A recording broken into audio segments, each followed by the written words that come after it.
మనం ముందు వీడియోస్లో నెక్ డిజైన్ అనేది కట్ చేసి పెట్టుకున్నాం కదా బక్రం మీద. ఇప్పుడు అది మెయిన్ ఫ్యాబ్రిక్ లైనింగ్ ఫ్యాబ్రిక్ మీద పెట్టుకొని ఓన్లీ స్కాలప్ మీద ఒక స్టిచ్ చేసుకొని రావాలి. ఇప్పుడు ఎక్స్ట్రా ఫ్యాబ్రిక్ అనేది కట్ చేసుకొని స్లిట్స్ పెట్టుకొని ఓన్లీ లైనింగ్ ఫ్యాబ్రిక్ అనేది మనం రివర్స్ చేసుకుంటే మెయిన్ ఫ్యాబ్రిక్కి లైనింగ్ ఫ్యాబ్రిక్కి మధ్యలో బక్రం క్లాత్ అనేది ఉంటుంది.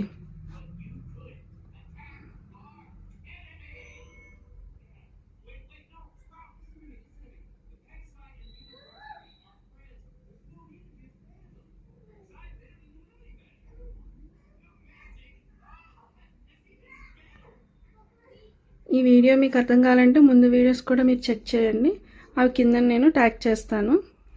చూసారు కదా, ఇప్పుడు నేను స్కాలప్ డిజైన్ అనేది రివర్స్ చేసుకున్నాను.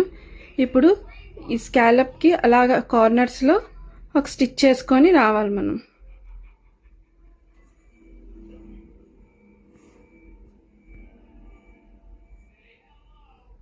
చూసారు కదా నేను ఎంత చివరిగా వేస్తున్నానో స్టిచ్ అనేది, అలాగా మనం స్టిచ్ చేసుకొని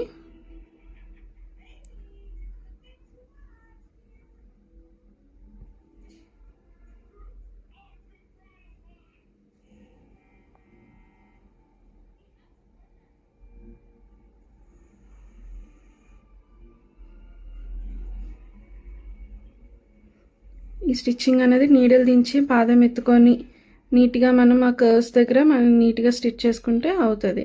ఇప్పుడు పైన నెక్ లైన్ దగ్గర షోల్డర్ దగ్గర కూడా ఒక స్టిచ్ వేసుకుందాం. వేసుకొని ఇప్పుడు మెయిన్ ఎక్స్ట్రాస్ అనేవి కట్ చేసేసుకుందాం. ఇప్పుడు మెయిన్ ఫ్యాబ్రిక్ మీద చూడండి నేను ఎలా పెట్టానో, ఫ్యాబ్రిక్ అనేది రైట్ సైడ్ పెట్టుకున్నాను, కిందని నెక్ డిజైన్ అన్నది కూడా రైట్ సైడ్ పెట్టుకొని పైనుంచి ఏదైతే స్వీట్ హార్ట్ నెక్ డ్రా చేసుకున్నామో దానిపైన ఒక స్టిచ్ చేసుకున్నాను. ఇప్పుడు రివర్స్ చేసుకుంటున్నాను. చూసారు కదా ఎంత నీట్గా వచ్చిందో. ఇప్పుడు రివర్స్ చేసుకున్నాక మళ్ళీ సేమ్ ఒక పైనుంచి ఒక స్టిచ్ చేసుకుంటే స్టిఫ్గా నీట్గా ఉంటుంది. కింద క్లాత్ అనేది సరిగ్గా అడ్జస్ట్ చేసుకొని నీట్గా స్టిచ్ చేసుకొని రావాలి.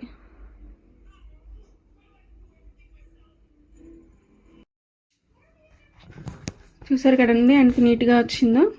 ఇప్పుడు మనం షోల్డర్స్ అన్నవి అటాచ్ చేసుకుందాం. Back part front part shoulders మనం రెండు రైట్ సైడ్స్ ఆపోజిట్గా పెట్టుకొని కార్నర్స్ అనేది రఫ్ లాక్కొని షోల్డర్స్ అటాచ్ చేసుకోవాలి. నెక్స్ట్ బాటమ్ పార్ట్ ఎలా